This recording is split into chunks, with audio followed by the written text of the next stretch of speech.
Merci à tous. Nous passons tout de suite à la deuxième séquence sur la terreur rouge avec pas mal d'intervenants étrangers. Donc Bernard Anthony va faire l'introduction sur terreur rouge et résistance. Marek Jurek, que j'invite à venir à la table, va parler de la résistance de la Pologne catholique. Byung Ung Bun Or va parler de la terreur au Cambodge et Isabelle Tituyette de la terreur au Vietnam. Donc je vous invite tous à venir à cette table.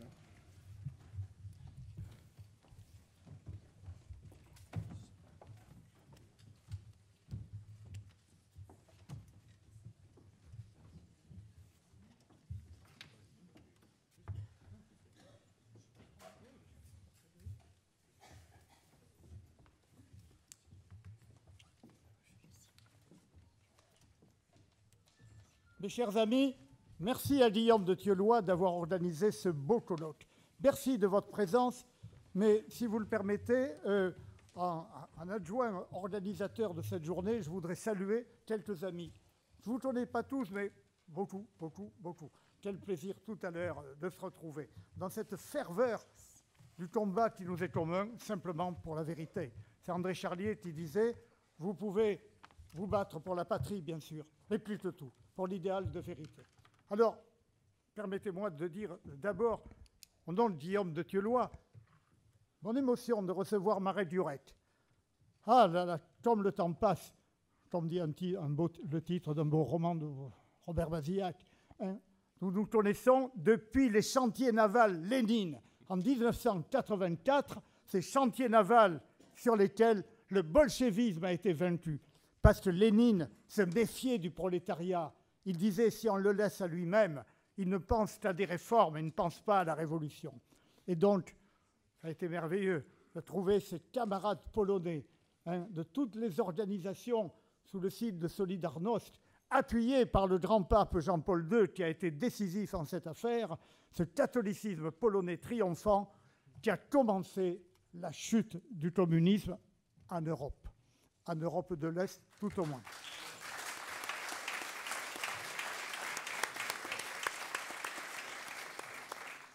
Mon plaisir de saluer Bruno Gollnisch, mon vieux frère de combat. Je l'ai vu arriver tout à l'heure et avant d'arriver ici, on a quand même vidé quelques godets pour nous mettre en forme parce que le combat exige cette camaraderie militante par-delà toutes les petites différences que l'on peut bien avoir.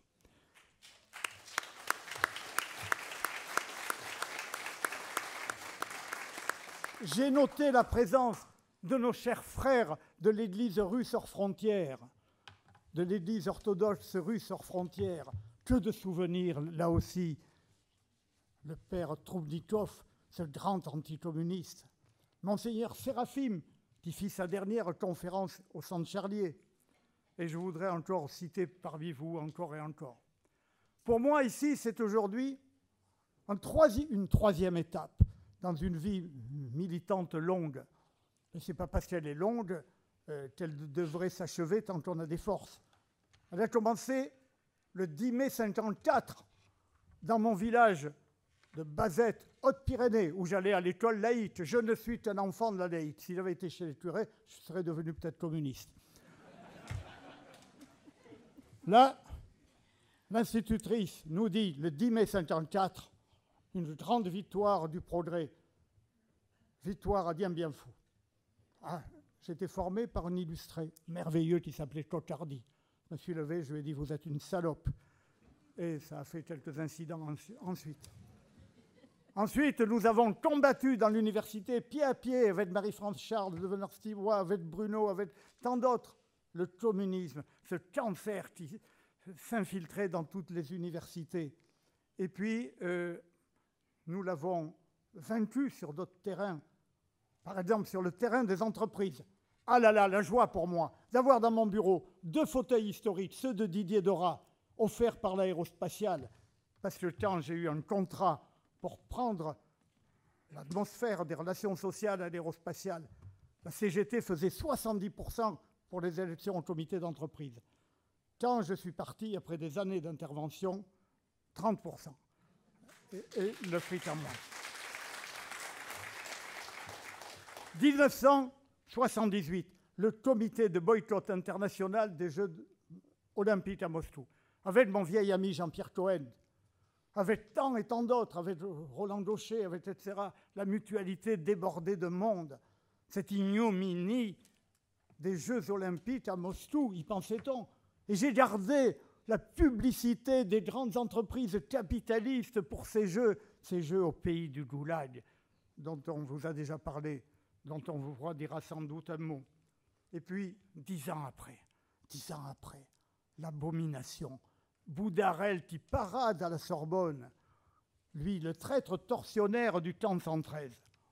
Et là, parce qu'il y avait cette loi inique réservant la notion de crime contre l'humanité, ça a évolué aux nazis, cette loi unique qui fait qu'on ne pouvait pas poursuivre le traître tortionnaire Georges Boudarel.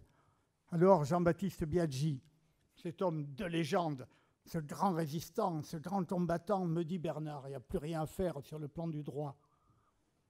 Et j'en rencontre un certain nombre d'autres. Pierre Klostermann, compagnon de la Libération, le grand aviateur, qui me dit Bernard, on ne va pas laisser passer ça. Et on a fait une journée à la Mutualité pour un exemple de ce que devrait être le procès international des crimes du communisme. Et j'en redirai un mot en conclusion. Voilà, nous les avons vus défiler, les amis vietnamiens, laotiens, cambodgiens, tous les survivants venus d'un peu partout. Le communisme a en effet été un régime de terreur. J'ai essayé comment résumer cette fresque d'horreur, ce siècle d'horreur. Après les œuvres magnifiques de Robert Conquest, La Grande Famine, après les livres de Volton, et le tome 3 de son œuvre est magnifique, après Stéphane Courtois et son livre noir du communisme, ben j'ai un peu réfléchi et j'ai trouvé une constante. La constante, c'est que le communisme, c'est toujours et partout, à travers la différence des pays, la Tchéka, citée par notre ami Buffetot, et le goulag. La Tchéka, ça commence dès la Révolution d'octobre. Alors comment se fait-il que dans ces hebdomadaires qui font la mémoire de la Révolution d'octobre, en oubliant que c'est la mémoire d'un siècle de communisme qu'il faut faire, on ne voit même pas le portrait de Dzerzhinsky. Dzerzhinsky, c'est satanique. Il y a parmi nous peut-être des gens qui ont de la difficulté à croire en Dieu, ça m'est arrivé. Mais moi, j'ai toujours cru au diable, alors ça aide. Si le diable existe, c'est que Dieu existe. Et Dzerzhinsky, c'est le diable, le diable. Il est d'origine noble polonaise, il y a des apostats partout. Et cet homme-là va être recruté par Lénine, qui s'y connaît pour recruter des démons. Il va lui confier dans la commission de lutte contre les contre-révolutionnaires, anagramme Tchéka. Et là, Dzerzhinsky va recruter les pires bourreaux possibles. Les pires bourreaux possibles avec à la Loubianka qui est toujours ouverte. Oui, parce qu'à la Loubianka, on n'a jamais abattu le portrait de Dzerzhinsky. Pas plus que la charogne de Lénine n'ait enlevé la place rouge. Or, Solzhenitsyn disait « Tant que la charogne de Lénine demeurera sur la place rouge, eh bien, la décommunisation ne sera pas entièrement faite. » Souhaitons à la Russie aujourd'hui, avec ses grandeurs, avec ses mouvements divers, la Russie n'est plus l'URSS, Dieu merci, mais qu'elle en finisse. Il faut enlever la charogne de Lénine. Alors, à la Loubianka, Dzerzhinsky donne une maxime à ces bourreaux chinois: faire souffrir le plus possible, le plus longtemps possible. Et voilà. Et ça va être partout. Parce que la Tchéka va être décentralisée partout. Se continuer en GPU, NKVD, ce GPU, que Aragon, il y a encore des rues Aragon, il y a encore des métros Aragon. Aragon qui dit « J'appelle la terreur du GPU du fond de mes poumons. » Infâme. J'aurai quelques mots que je ne sortirai pas de ma bouche, puisqu'il faut toujours garder son contrôle et son mépris. Donc là, voyez-vous, la terreur. Faire souffrir le plus possible, le plus longtemps possible. Le premier pays qui subira cela, c'est l'Espagne. L'Espagne de 1936. Je suis heureux que dans un journal du matin, on évoque 3 semaines après moi, mais ça, on l'a évoqué déjà dans notre belle revue Reconquête, ce qui en a été de cette guerre d'Espagne, ce qui en a été de la Catalogne. Là, une opacité totale.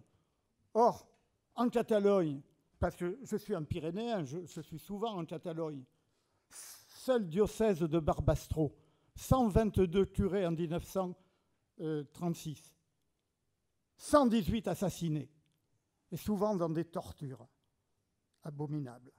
C'était ça la Catalogne. Et puis là, l'Espagne, la Pasionaria, Dolores Ubarruri, au Cortés, vient de parler Calvo Sotelo, le jeune et talentueux leader de la droite monarchiste.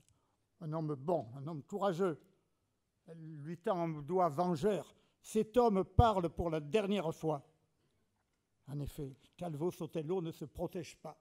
48 heures après, les gardes d'assalto viennent chez lui, l'amènent et l'assassinent dans un coin de cimetière. La Catalogne, oui.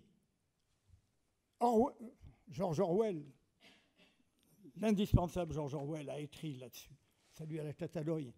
Mais à cette époque-là, il y a des brigades internationales qui ont été levées par les communistes, sous les ordres à Moscou de Yagoda, que Staline fera d'ailleurs abattre comme tous les autres, parce que la révolution est grande dévoreuse d'hommes. Mais donc, là, la mise en place des brigades internationales sous les ordres du général soviétique Orlov, et là, Simone Veil, Orwell, découvre l'horreur. L'horreur d'André Marty, qui dirige Albacete. André Marty, le boucher d'Albacete, qui dirige la répression. Et puis en Catalogne, la lutte dans la gauche, la haine inexpiable. Et là, les staliniens vont avoir en ordre de Staline anéantir le POUM, Partido Obrero de Unificación Marxista. Donc ce sont en gros des trotskistes, etc. La guerre est inexpiable. La réalité de la Catalogne qu'on n'aborde pas aujourd'hui, c'est que c'est dans la gauche qu'il y a eu la guerre civile. Et que, ils s'en souviennent, et que ça va finir par reparaître. Alors quand j'entends un Bernard Guetta sur les ordres de France Inter, Bernard Guetta, l'ancien maoïste, qui dit « Oh, je ne veux pas parler de la guerre civile d'Espagne », narcissique orgueilleux, « je déclencherai des flots de sang ». Comme si tous les Espagnols et Catalans l'écoutaient. Mais en réalité, c'est qu'il ne veut pas parler de la vérité. Il veut taire la vérité. Un bon ancien maoïste ou trotskiste, je ne sais pas de quelle cuvée il a été, ne pas raconter ce qui a été. Alors je suis content, dans un journal du matin, on évoque cela. Bien après nous, bien après nos livres. Mais donc, l'anéantissement et après, toutes les méthodes de terreur mises en place par la maison mère Tchéka, en Espagne, on en crée partout, ça s'appelle las Tchecas. Et là, les cages de fer dans lesquelles on enferme les prisonniers ne peuvent ni s'asseoir, ni s'allonger, ni se tenir debout. Et quand on commence là, la fresque de l'horreur, il y a eu bien sûr, dans une guerre civile, il n'y a pas de perfection immaculée d'un côté, mais enfin, c'est Clara Campoamor, cette femme de gauche, déléguée de l'Espagne républicaine à la SDN, qui aura le courage d'écrire un livre, témoignage de la guerre d'Espagne, et elle écrira « Il me faut reconnaître que s'il y a eu des actes inadmissibles un peu partout, la plupart des abominations ont été le fait d'un seul camp, le sien. Et donc, voilà la terreur. C'est en Espagne d'abord. Et puis ensuite, voilà, l'alliance dont Didier Rochard vous a parlé avec talent, Hitler-Staline, et on ne vous en parle jamais. Mais pourquoi donc on n'en parle jamais? Il y a là une abomination. Je disais hier à un ami juif à un déjeuner, est-ce que tu ne crois quand même pas qu'on vous instrumentalise un peu sur le fait qu'il y a 3 émissions par jour dans les médias, à la radio, partout, sur Auschwitz, et rien sur la Colima, rien sur Magadan, rien sur les îles Solovki. Il me disait, oui, mais est-ce qu'il y a eu vraiment des temps de la mort? Je lui dis tout de moque, hein, on est mort davantage en proportion même à Vorkuta qu'à Auschwitz. Et là, j'arrêterai bientôt parce qu'il y aura beaucoup à débattre entre nous sans doute, mais voilà, je veux rendre hommage, il y aurait tellement à dire, ça pourrait durer jusqu'à demain matin. Je tiens à rendre hommage d'abord à la grande nation polonaise qui, en 1939, va être dépecée par les jumeaux hétérozygotes, comme disait l'historien Pierre Chaunu, Hitler et Staline. Mais donc, là, je tiens à rendre hommage à des hommes qui ont donné leur témoignage de ce qu'ils avaient connu. Et d'abord, un officier juif de l'armée française, fait prisonnier en 1940, et il va être parmi les survivants d'Auschwitz. Et puis plus tard, il y en a qui ont de la chance comme ça. Son fils, me racontait, mais papa, il s'est converti au catholicisme à Auschwitz. Ça, je ne l'avais pas vu, lu, ça n'avait pas été mis dans le Figaro ou dans Valeurs Actuelles. Le colonel Éric Weinberger se retrouve au camp 113 de Boudarel.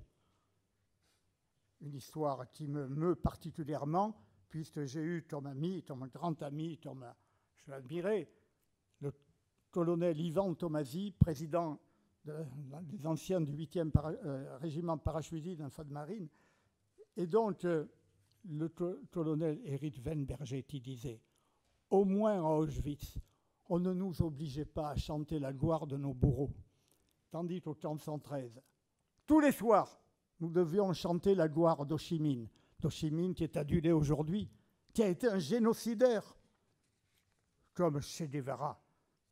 Immense crapule s'il en fut. Deux choses pour conclure. Ah voilà, ça date, ça suit, ça s'empile. Notre France, 24 septembre 2008. Le petit groupe de Chrétienté Solidarité est devant l'ambassade du Nord-Vietnam pour protester. Parce que le préfet de police, qui s'appelle Pierre Murs, sous le gouvernement de droite, a fait démolir la stèle consacrée à notre camarade Tran Van Ba, que nous avions connu, président des étudiants sud-vietnamiens de Paris, qui avait eu le courage de repartir au Vietnam pour défendre la mémoire de son père fusillé. Il a été fusillé. On a laissé passer cela. Alors, voyez-vous, cela, ça justifie ce jugement le plus rapide, le plus extraordinaire, le plus définitif, écrit par un homme, qui n'était pas de ma paroisse et sur tous les plans, Jules Motte, ministre de l'Intérieur du gouvernement Ramadier en 1948. Juif, franc-maçon, socialiste. Franc-maçon et socialiste, ce n'est pas ma tasse de thé, et juif, c'est autre chose. Donc, ce Jules Motte, admirable, qui a été combattant, blessé gravement pendant la guerre de 14. Ce Jules Motte qui a été dans la résistance, dont le fils a été tué par la Gestapo. Il va. Alors que Paul Ramadier, vient de virer les ministres communistes du gouvernement, sous le général de Gaulle, 5 ministres communistes au gouvernement, dont le traître déserteur Maurice Thorez. Et alors, Jules Motte, ministre de l'Intérieur, est confronté à la grande grève insurrectionnelle déclenchée partout sur tout le territoire. Et il va briser cette grève. Il raconte là tout ce qui se passe dans les bassins houillers à la gare Matabio à Toulouse. C'est le discours prononcé à l'Assemblée nationale le 16 novembre 1948. Je ne vais extraire que cela. C'est parce que depuis plus de 30 ans, le bolchevisme a proclamé que tous les moyens sont bons pour réussir. C'est parce que la répétition constante du mensonge finit par donner une apparence de réalité aux faits les plus inexacts, que le bolchevisme moderne est la plus gigantesque entreprise de dépravation de l'homme, la plus gigantesque entreprise de dépravation de l'homme qui ait jamais existé.